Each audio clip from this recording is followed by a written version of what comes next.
Mais ce qui a été beaucoup plus choquant, c'est la façon dont le tribunal a organisé cette audience-là. Apparemment, la cour ou le siège de ce jour avait déjà une ligne de conduite dans laquelle il ne pouvait pas fléchir.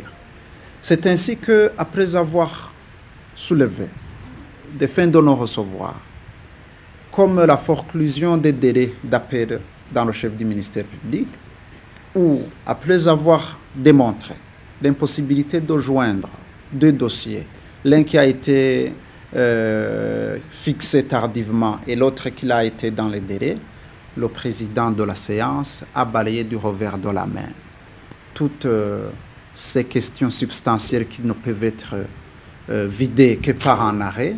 Lui, il a statué sur les bancs, lui seul et sans consultation préalable des autres conseillers. Et ceci nous a poussé à demander à ce qu'il se recuse lui-même, dignement. Ce président de la séance ne manque jamais dans ce dossier. Je ne sais pas s'il s'agit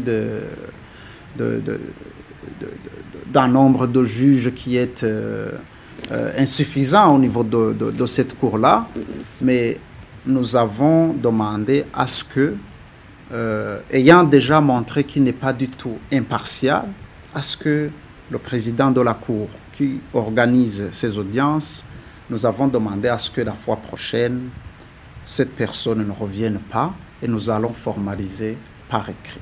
Nous espérons que toutes ces irrégularités pourront être levées avant la séance du 29 décembre de cette année, afin que ces jeunes militants bénéficient du droit d'être défendus convenablement, du droit d'être jugés en temps raisonnable, afin qu'ils puissent recouvrer la liberté, parce que ce dossier est un dossier politique qui cache mal un malaise politico-social.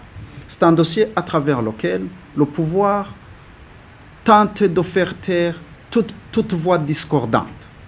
Mais nous croyons que ça ne donne pas un bon visage à notre pays qui se targue d'être démocratique.